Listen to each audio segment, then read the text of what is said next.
I talk boxing and MMA like nobody else does. Tune into the FightBig.com podcast show. This is FightBig.com's Rick Deserves podcast. Uncensored boxing talk for uncensored MMA talk. Tune into the FightBig.com podcast show.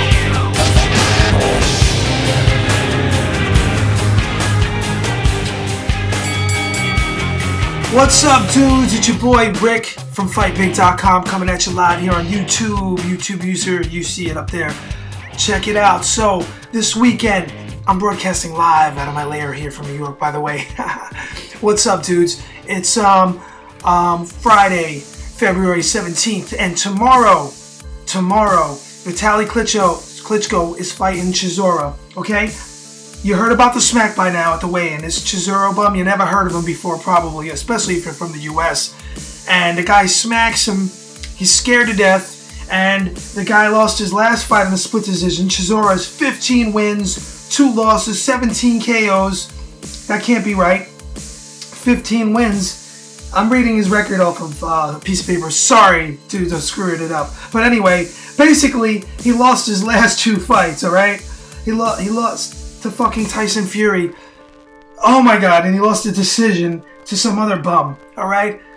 What is he gonna do to Klitschko? Absolutely nothing. Look at Vitali Klitschko, guys. He's 43 wins and 40 big legitimate KOs. 2 losses. He hasn't lost in about a decade. It was 2003 when he lost to Lennox Lewis on the cut. Before that, he lost to Chris Bird, and it was basically on a stool because he hurt his shoulder or something. I forget. But bottom line, this bum, Chisora, makes himself look horrible, smacks him because he's scared to death. He's only 6'1", Vitali's 6'7". He's going to wreck this guy. I give Chisora 7 rounds. Oh, let's give him 8 just so I look right about the KO. Hopefully it happens. KO, 8 rounds. Vitali Klitschko could beat this man, in my opinion, if he was 55 years old. You could grab George Foreman right now, put him in training camp for a month, have him chopping wood out in a farce. Old Foreman in his 50s, well into his 50s, is he in his 50s? I think so, would kick this Chisora guy's ass, alright? The guy is a punk. If you need to go in a face-off and smack someone in the face for no reason, talk about a sucker punch, it's a sucker smack. You're a sucker, Chisora. You're going to get your butt kicked. To be honest, I really never even heard of this guy. I'm a crazy boxing fan. Don't even really know who this guy is. I've probably seen him fight before, and I had no recollection of it, really. The heavyweight division in boxing stinks. It really sucks. You got a WBC title on the line, heavyweight championship of the world. Most of the mainstream in the US here, dudes, to my awesome listeners over there like Superfly Man in the UK, we don't even know what's going on anymore. We're not even looking for these dudes, you know, when they're fighting overseas, really. Diehard boxing fans will check out Vitali. They know what he's going to do. He's going to kick this boy's butt, and we really don't care anymore.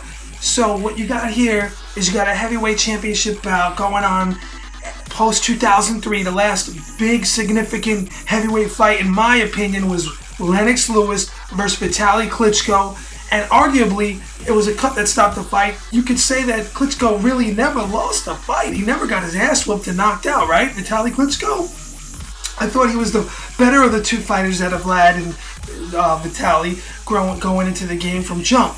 So here you got a guy, he's about 40 years old, 41, whatever it is, and he's going to dismantle a younger athlete, fighter, and he's gonna whip his ass, and that's it. Case closed. All right. So the smack was a punk move, and in my opinion, it was all about fear and to get some people to watch the fight.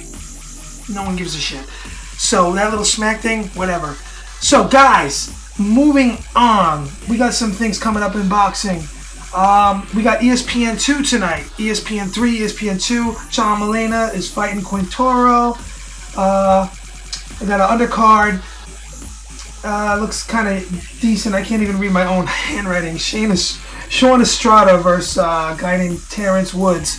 So that should be interesting. I always watch Friday Night Fights. I gotta apologize on the Team HBO channel.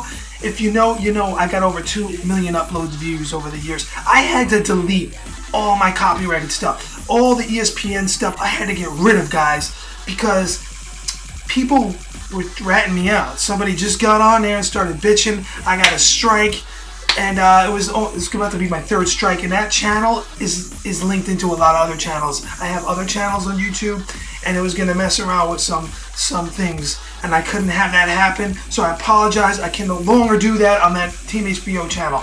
Can't do it because I was about to get shut down. So I'd rather have something out here, some other YouTube channels, and this channel right here, user Team HBO, and this is also on Fight Big COM at YouTube. But I'm sure you understand, and it's just unfortunate that some people are rats. You know, they gotta just rat you out like that. Because I had a video up there, it had nothing to do with, you know, it was just boxing, and they flagged it. And it was like, I got a letter from YouTube or whatever, so I was like, let me just cut, I gotta cut this all down, gotta chop out all the other stuff, you know, that I don't own and make myself and all that good stuff. I'm sure you understand. It sucks. People suck. You try to do something cool. I'm not trying to get fucking famous off of fucking uploading ESPN fights. Come on, I'm just up to it. You know what I'm saying? I'm just doing it because I like to do it. Really. So, dude, you want to hate on me? Whoever it is, it's all good. I don't care, you know, but I do care for the boys that are out there that like overseas that can't get ESPN2 like that quick, and they can't get those fights that I upload for them.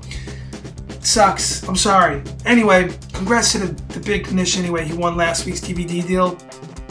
I went to the post office, tried to mail it to him. Wrong address came up. I figured it was a typo. I wrote him on my phone in the post office. So I got your address today, dude. It's going out. It'll be in the mail. You'll get it next week sometime. Hopefully, maybe you'll have it within 9 days. I don't know how long. Slow. I'm sending it slow. No priority mail, nothing like that. So you get your DVD. Congrats again. And we'll do some more giveaways, dudes. I got a shitload of boxing cards. Really, from back in the day, I was like 15. I went on like a whole, I gotta have boxing cards, and I got Fraser Ali, I got all, you know, Bobby Chez, I got Julio Cesar Chavez. So we might do another giveaway in the future, so keep watching, and it'll be awesome to send some of those cards out to winners.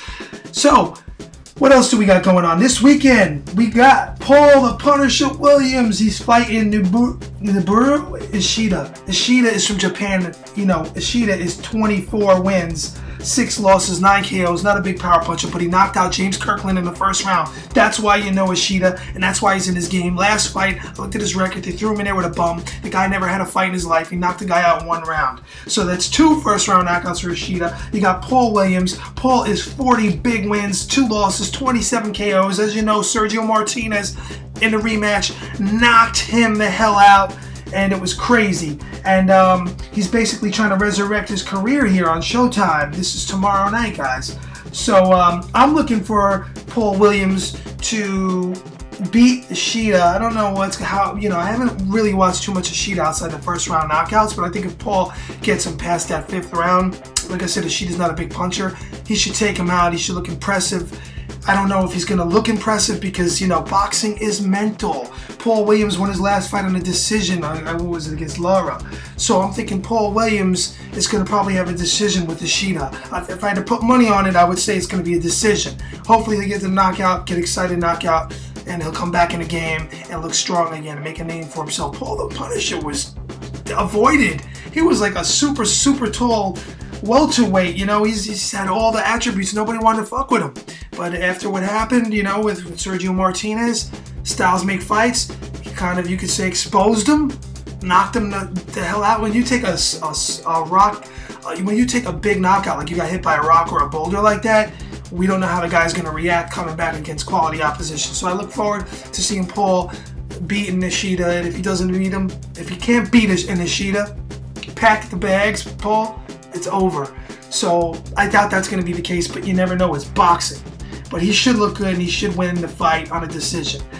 All right, dudes. Well, what else do we got going on in boxing here? We got last week I did a Pacquiao versus Mayweather's pay-per-view deal, and I thought the better fight would be Bradley versus Pacquiao. I still do, and I said I'd rather buy that card than buy the Floyd Mayweather vs Cotto card, because I know it's going to happen for sure, but I don't know if Pacquiao is going to dominate and beat Bradley. I don't know. I'd be surprised. I'll be more surprised if Cotto beats Floyd Mayweather, but will I be as surprised if Bradley beats Pac? No. That's why it's going to be a good freaking fight. Dudes, I gotta tell you though, the undercard, everybody's getting all happy now because they're throwing a 40-year-old Shane Mosley in there with Cinnamon. Now, as you know, if you watch my show or listen to my show, I think Cinnamon is like an overrated bum, you know? What does a 40-year-old do against Cinnamon? I'll talk about that next week because really, I don't know. I don't know what Shane Mosley brings to the table. He had Floyd Mayweather hurt in his last fight, and he couldn't pull the trigger after that. He was like a walking dead man, a shell of himself, really. He knows everything up here. He knows the moves. He knows where to put his feet, and he knows what to do, but he can't pull the trigger. And honestly, it should be a competitive fight because from what I'm seeing from a young Cinnamon, overrated so-called superstar, Mexicans love him, I see a guy that can't pull the trigger. I see a guy that gets hit a lot. So it could turn into a really good freaking competitive fight when you got a B fighter fighting an old elite A guy who now is no longer A, and he comes down and they're going to meet somewhere, in my opinion. They're going to meet on that B level. So it's going to be a really good, entertaining fight. But would I buy that pay-per-view because of that? Fuck no. I mean, come on, you're selling me a 40-year-old ex-former great fighter versus that dude to sell the card on top of Floyd vs. Cotto, where I know who the winner is going to be. I'll take Pac Bradley all day, and I'll watch those other fights some other time, really. And that's just what I feel, and I'm just giving you the real what I feel. So if you're taking my advice, forget undercards at this point, because Pac Bradley, that fight is going to be the shit.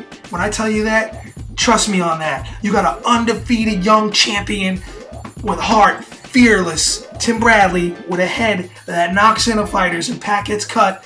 Is a lot of variables here, guys. It's going to be an exciting fight, and that's the fight I'm excited about outside of the two pay-per-views. Sorry, within the two pay-per-views. It's going to be really cool. So, anyway, so what else can we talk about? I'm trying to run this down real quick. We'll get all these things up. Kelly Pavlik had sobriety issues. I said he would be like a gatekeeper in 2012. I don't know when we'll see him back. And there's a lot of other interesting things going on. Telemuno's got a fight, I believe, tomorrow night. I don't have the list in front of me. So yeah, so look forward to seeing this weekend online somewhere. I'll find the fight legally, you know.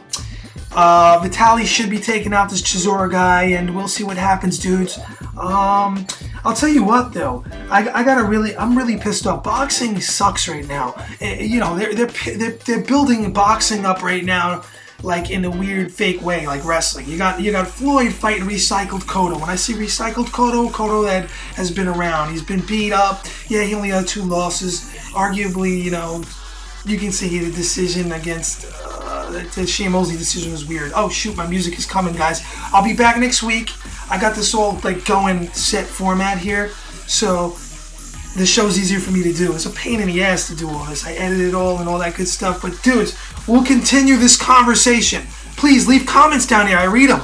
I'm on my phone, I'm bored, I'm on a train, I'm traveling, I'm in New York, I'm like, holy shit, I'm so freaking bored. I need to see what's going on. I need to hear from you guys. You know, I listen to you guys, and it's all good. So I love boxing fans, love fight fans, love MMA. I seen UFC on Fuel TV last night. Diego Sanchez got beat down, but he's a tough dude, real bloody fight. So a lot of things going on in the fight world, and we're going to keep things going with that. As far as me, like, doing these little vlogcasts, and I got the video show coming up. If you know the Fight Big video show, I got to go back out there. I'm going to try to produce that like once every 2 months or maybe 4 times a year. We'll see what happens with that.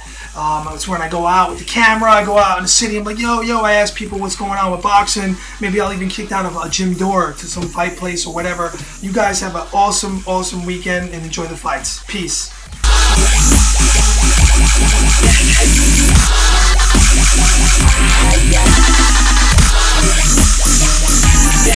For uncensored boxing talk, for uncensored MMA talk, tune in to the FightBig.com podcast.